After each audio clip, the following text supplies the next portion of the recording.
दाना बा आ खदेरा ना आराम करो सगरो घूम के प्रचार कह देलस हम सुतले रह गए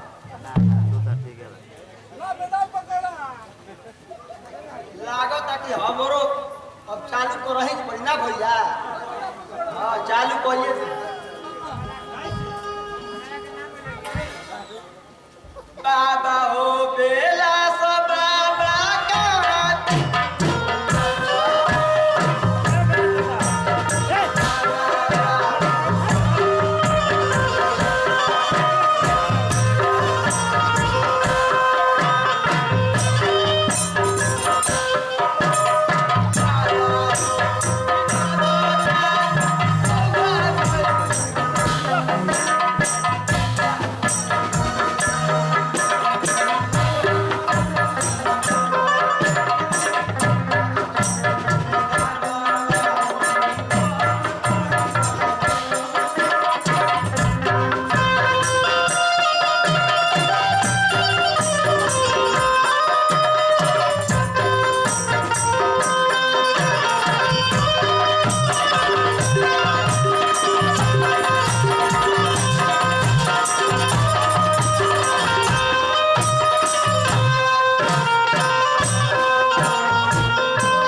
सगरो प्रचार कह दिलस हम बैठले रह गए हमारा बुझाता कि हम हार जाए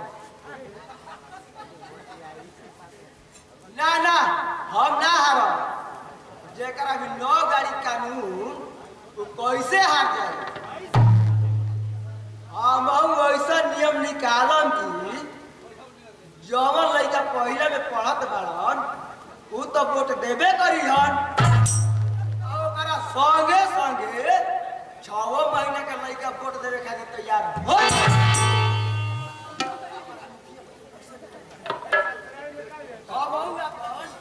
आज से चालू कर दी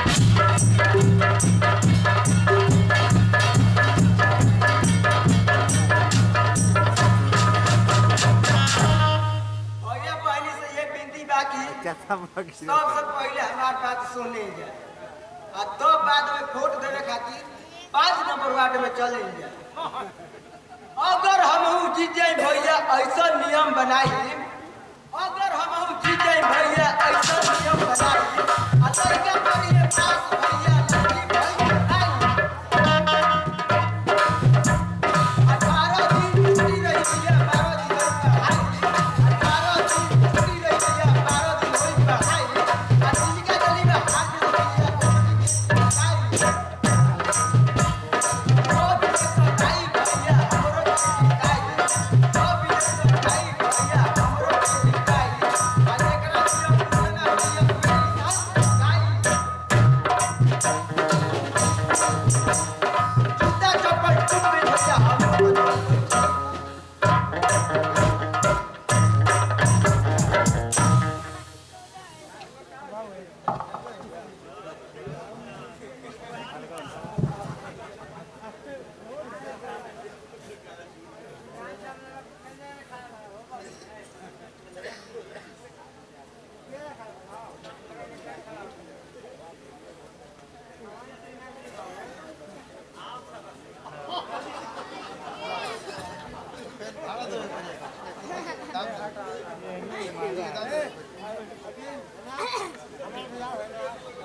जहाँ होला गान बजान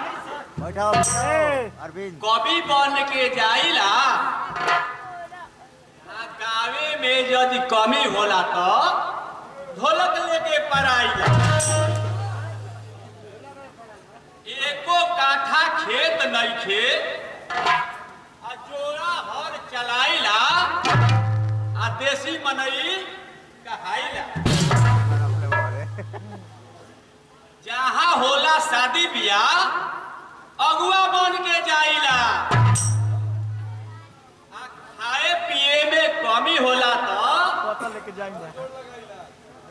दुल्हन लेके पराइला ससुरारी जाए की बात यहाँ तक बिहान हो जी पहुंचबे न करता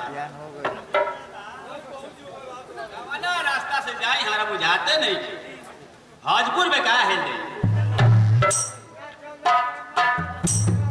अरे भैया कोई ना हो अरे हमारा कोई रास्ता बता दी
हमार कान बहे लगा बताओ तुम्हारा क्या हो गई बा? अरे भैया हमारा ससुरारी जाए के बाद रास्ता भुला गई तो हमारे के हाली से बता दो कि हम चल जाए। तू अपना ससुरारी के नाम जानत बड़ा? और अल्लाह जानती तो मर्द तोहरा ले पूछती।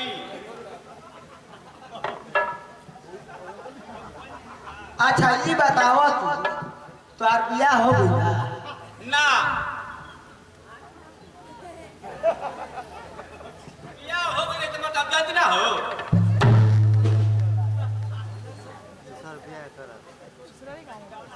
अच्छा बियाह नहीं थे भाई तो का तोहर को तो ऊपर अच्छो नहीं थे भाई ना जान जानो एक दिन एगो अगुए आई ना तू आप ना पहुंच रोडवे पर प्रकाशवा दुकान कइले आ जान जानो ओजे ले भगा दे। अच्छा ये बताओ कि तारा दादी का समझियाना कहाँ है? हम एक जानते तो तू अपना कोनो हितैयो के नाम लिखा जाला? तू मार दे ऐसा ऐसा बात बतिया हमारे के एरो का बुझले बा हम अपना बाबूजी के ससुराली जानी ना। तारा बाबूजी का ससुर कहाँ होता कहाँ? हमारा बाबूजी के ससुराली गम्हरिया है। मेरा मामा जाने तब तो तोहरो ससुरारी ये हो गई। वो जा मरनानी बाड़ी की ना हो? अरे भाग बुद्धू तोहरो ससुरारी बाड़ी वो जा मरदा मन मामा रे बाड़ो।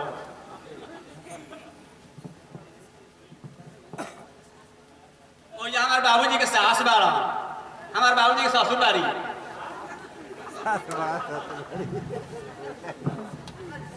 हमारे कैसे ससुराली हो जो मैं झूठ है बोलता हूँ साफा का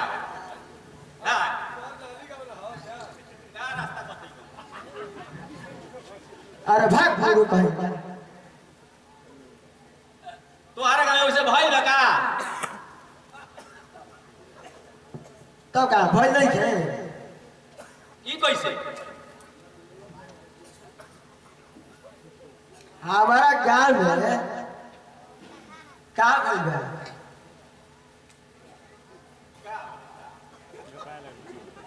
तुम्हारे गाँव में बाप बेटा के दूल्हे ससुराल बा? हमारा गांव में ऐसा आदमी कि बाप बेटा के ससुरारी दोनों के नटवार लगे मैं धरा हो कहबा तो नामो बतला दे के करके कह ये कैसे बताओ तो तब ना हम जाना। एगो बिलासवा दादा के है एगो रिंकुआ भैया के है ठीक कहता तो ठीक है कहत रहो हम वही ना चली ना। तो तू अपन परिचय तो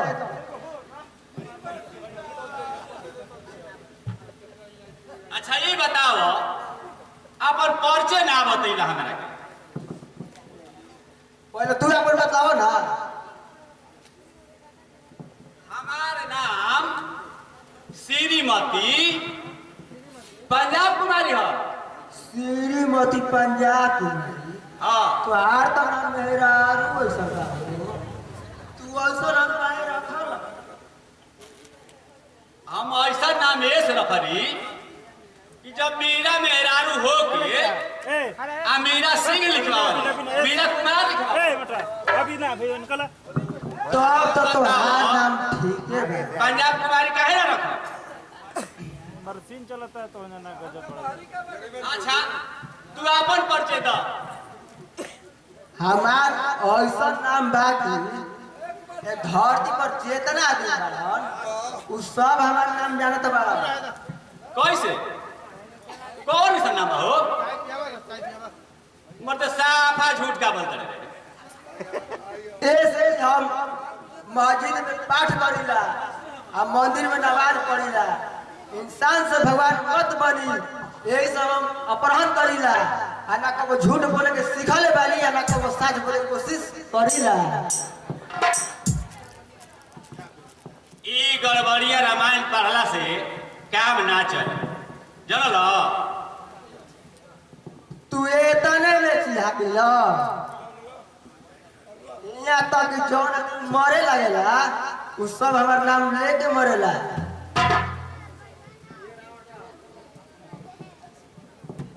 भैया तब तू अपन नाम हाली से बता दो।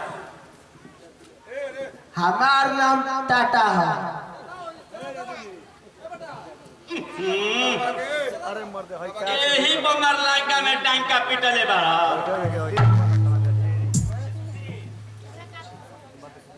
तन बताओ तो तोहर नाम सब कोई कैसे जानला। जब 6 महीना के बच्चा हो जाला सन तो कनी के बाबू में हाथवा ध के टाटा करे खातिर सिखावे ला आ जब लइकवा सियान हो जाला सन तो बाबा हो टाटा आ माई हो टाटा आ पापा हो टाटा करे ला सन।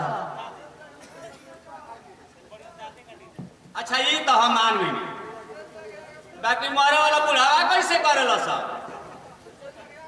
जब कनी के बोले के भूख ना रहेला तो मुड़िया हिला के को हेले पटकिया सन को हेले पटकिया सन दूने दिन हिला डोला के पटक के मर जाला सन एकर मतलब कि टाटा करे।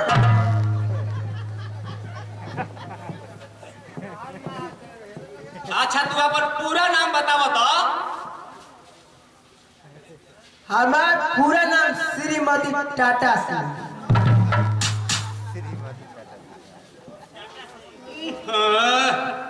अपन ढेर लइका देखा आ दोसरा के फूलल निहार ताड़ा।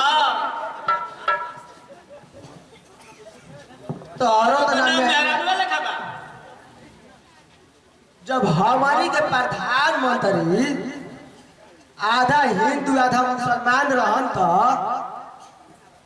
हमारियों के आधा मर्द आधा मेहरारू का नाम अपन रखले बनी जा। गौर प्रधानमंत्री रहन हो। जब राजीव गांधी के माई हिंदू रही और उनकर बाबूजी फिरोज गांधी मुसलमान रह तब तो तू अपन नाम ठीक है रखले बड़ा हो। अच्छा चलो हमने बैठा जाता नहीं हमने अपन परिचय ले लिया खैनी मिली बनावल जा। चलो बैठ के बनावल खाई।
भागबे ना कोई।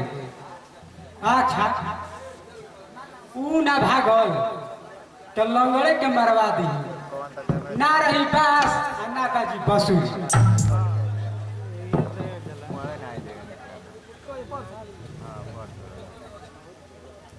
तू कहाँ जाता रू ने भागल हो? का अपना मरद के किसिया के जाता रू का?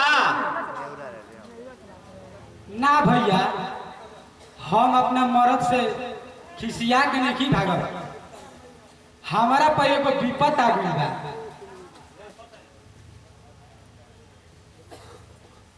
विपत हमारा से बताओ,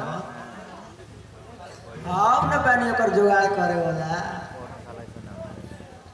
देखो हमारा घरे एगो लंगड़ा बा, ओकरा के मार के नहरी में फेंक दो जा। अगर ये काम कर दो जा तो तहनी जरा के हम सोना चांदी और 20,000 रुपये दे। तू अपन हई हाली से का दो यार हैं हम तो तनी बड़ी बढ़ा के दे दियो ना, खलिया पूरा तरफ चाप के मंगा दे। हां बाबा भइले का द पड़ास कुछ बढ़ जा।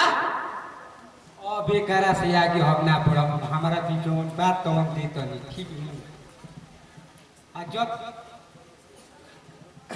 अरे बड़ी घड़ी इलेक्शन में खर्चा होता हो। अरे चलो तो 10,000 और बढ़ जाता नहीं। ठीक बा, हारा तुम लोग हम कलवा में गलत कर काम हो जाई। ठीक बा, तब भाई अपन हार दो आ पूछ लगे तो हार काम हो गई। ठीक बा है ला है हार काम कर दिया जाए। जा जा जा भाई तो एकरा से तो बिना हम ले। ओके भाई कमाएगा। अच्छा तो हम चलते, अच्छा